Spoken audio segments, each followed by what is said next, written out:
What's going on, guys? Boost Auto here, and today we're going to install our one-of-a-kind light-up running boards Lumastep M1 presented by Boost Auto on 2015 through 2022 GMC Canyons and Chevy Colorado trucks. So let's get into it.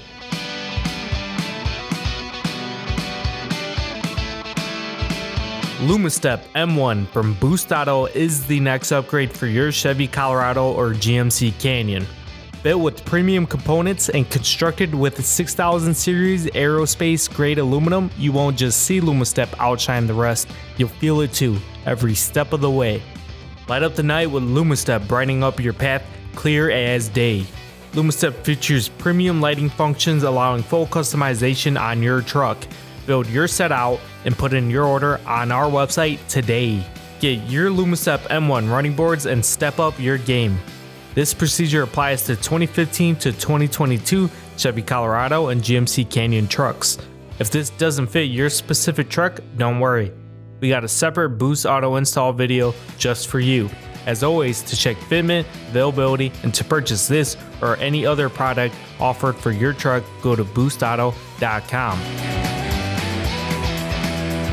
Your Lumastep M1 will come in two boxes. Your running board box, which will also include all the harnesses that you've optioned for, and your bracket box, which will include the hardware covers, and all the necessary parts to complete your install. Your kit will include the Hardwire adapter that will tap directly to your headlight. Here's a complete tool list for your reference. You can pause here to collect them, then let's proceed with the install.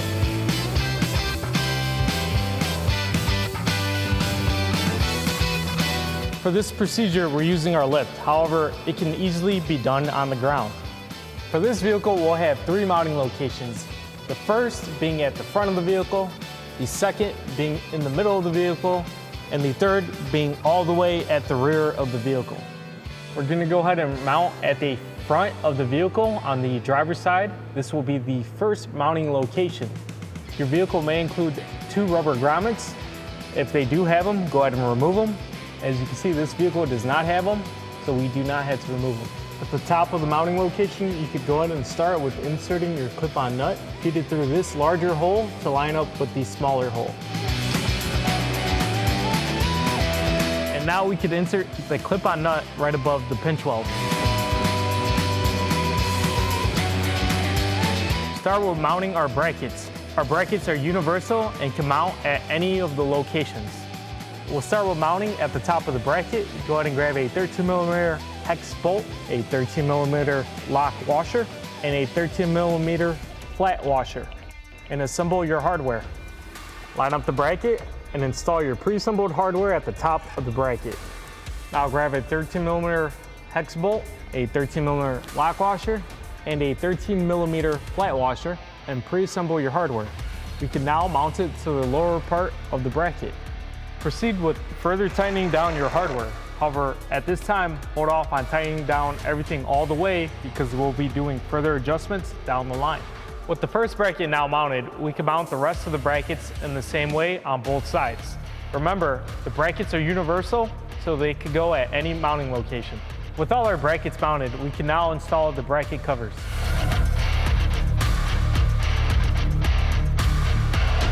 You're going to align the holes to the bracket cover. We can now install the push-in tabs. Grab the lower part of the push-in tab and install it in the hole. Install it on the other side as well.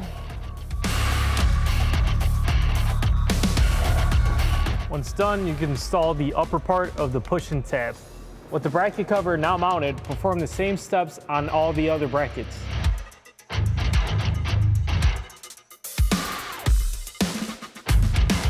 Now we can mount the running board. As you can see, we have the nameplate and the module on the back side of the running board. This will face towards the front of the vehicle. We can go ahead and flip it over to the back side. And in these two channels, we'll install our necessary hardware. We'll install 3 T-bolts on each track, 6 in total. Next, roughly align the T-bolts where they mount on the mounting bracket. Go ahead and mount your running board onto the brackets. Align the T-bolts with the holes to your brackets and drop the board into place. Perform the same steps at all other mounting locations. Starting at the front mounting location on the driver's side of the vehicle, install your hardware to the T-bolts. You'll start with a flat washer, then your lock washer, and a 10mm hex nut. Now we can do the same thing at the other T-bolt. We can now snug the hardware down. However, hold back on tightening it down all the way because we will be doing further adjustments down the line. With the first mounting location now done, we can perform the same steps on both sides of the truck at all the other mounting locations. With the running board mounted, adjust it to your desired position. After adjusting it to your desired position, go ahead and tighten everything down. Perform the same steps on the passenger side.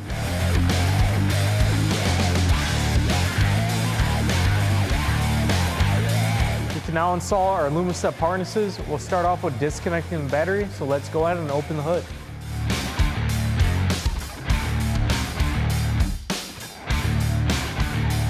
Disconnect the negative battery terminal on the driver's side. If you have an auxiliary battery, disconnect that at this time too. We can now route our Lumastep harness. The side with the ring terminals will be routed on the side with the battery. For this vehicle, it will be driver's side. Take the side with the two black connectors and tape it to a straightened out metal piece. Now route it down back by the firewall away from any heat or moving components.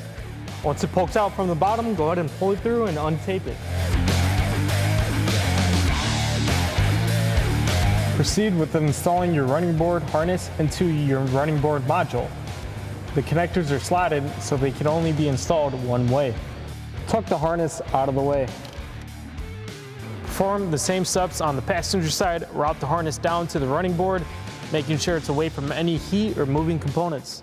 With the harness now ran through, we could go ahead and access the back of the connector for tapping to the Lumastep running board. For this vehicle, on the passenger side, you'll have a splash shield in the way. However, for the driver's side, you won't have a splash shield in the way, and you can access that freely.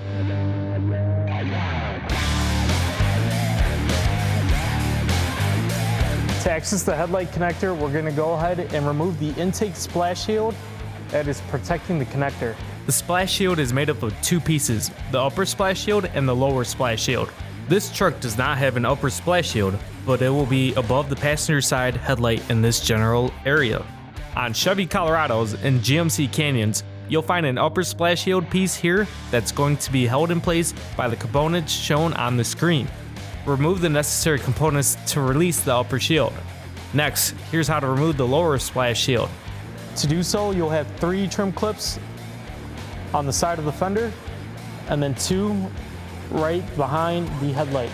1 trim clip up top, and then 1 deeper down.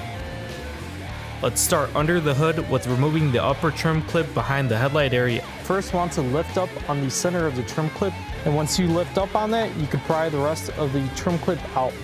Then the trim clip down below the bottom of the headlight area. Next, start with removing the 3 trim clips on the side of the fender. Go ahead and remove the other one in the same manner. And remove the third one up top. After removing those 3 trim clips to the intake splash shield, we have 1 more clip holding it in down by the side of the airbox, right down here.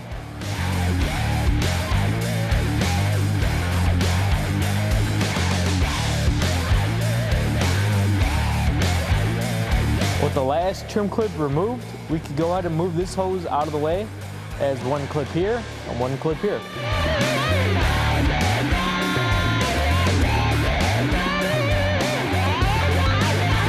With those undone, we can now remove the lower intake splash shield. For filming purposes, we removed the airbox. However, once you remove the intake splash shield, you should have enough room to tap to.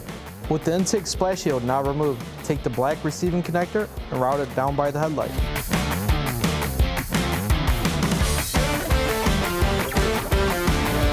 The red and yellow wire with a quick disconnect is to tap to the turn signal wire on your headlight connector. Turn signal will come standard for all running boards. The blue wire with a quick disconnect is for enabling running light if you option for it. If you did not option for running light, this wire will not be active. You can simply tape the disconnect out of the way. The white wire with the butt connector is for rock light, if you option for it. If you did not option for rock light, this wire will not be active, so be sure to tape the butt connector out of the way. Locate this connector right here. Pull back on the red locking tab and then push down to release it. We'll be tapping at the headlight connector. It is a 6-pin connector. We can now cut back some of the tape. We'll be tapping to pin 5 for turn signal. Pin 5 is on the bottom row, right in the middle of the connector. Grab your red T-tap from your kit and tap to the wire. Press the T-tap until it clicks into place. Grab your Hardwire adapter and plug in the red and yellow wire to the T-tap that was just installed. Next, if you option for running light, we're going to tap to pin 4 at the same connector. With the red tap pointing up on the connector, pin 4 is on the bottom row on the left. Grab your red T-tap from your kit and tap to the wire. And press until it clicks in place. Take the blue wire from the Hardwire adapter and plug it in. Now go ahead and plug in your black receiving connector. And now we could reinstall the headlight connector. Slide it back in and push in on the red tab. For tapping on the driver's side, it'll be the same as the passenger side. However, you will not have to remove an intake splash shield and you'll be able to reach down and disconnect the connector. Take your white pass-through connector and pass it over to the driver's side and plug it in. If you did not option for rock light, proceed by skipping ahead to reinstalling the splash shield on the passenger side. If you did option for rock light, follow these next steps. The rock light function overrides any existing function when activated and outputs a solid white light. This will remain on until you switch it off and cannot be overridden by functions such as turn signal or running light. If you did option for rock light but did not purchase our rock light harness, you will simply need to run a 12-volt power feed to the white wire on the Hardwire adapter. If you have an existing rock light or auxiliary switch, you can use that, or any 12-volt trigger will do. If you did option for our rock light harness, follow these next steps. Now we'll go ahead and unplug the switch and tape the two ends to a strained out metal piece and route it inside the cabin.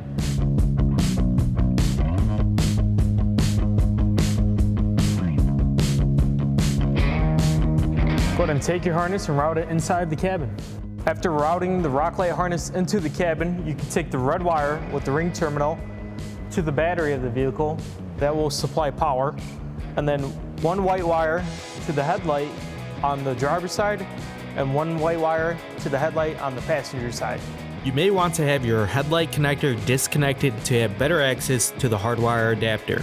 You can now install your white wire on the Hardwire adapter. After you insert the wire, go ahead and crimp it.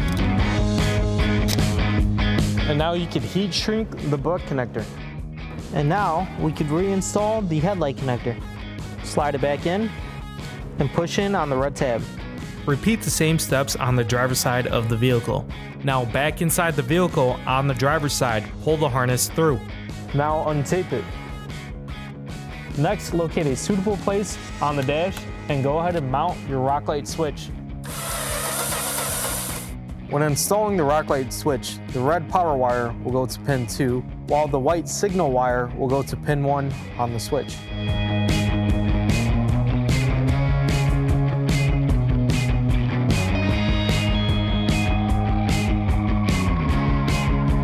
Start by reinstalling the lowered splash shield. With that in place, we can reinstall the trim clips in reverse order. We'll start with the hose up top. And then another trim clip at the bottom on the side by the air box. Next, insert it at the bottom of the intake splash shield on the back side of the headlight under the horn. Next, at the top of the intake splash shield, there's one right here. And now we have 3 final ones at the top right next to the air box.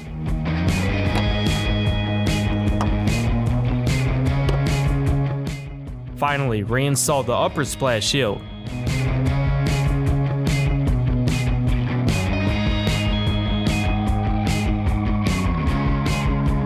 We'll start by installing the power wire and the ground wire to the battery. We'll start with the power wire, so go ahead and remove this battery cover. Lift on this tab and this tab right here. Now for the power wire, we'll be removing this nut right here.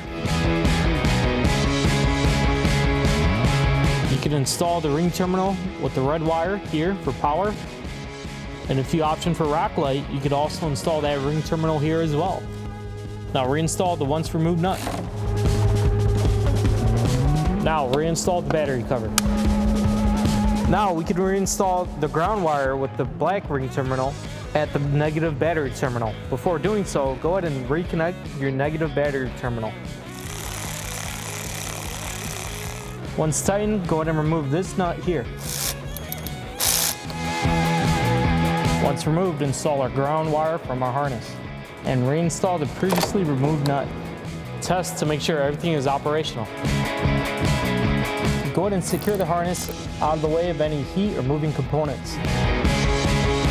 That wraps up this Lumastep M1 install.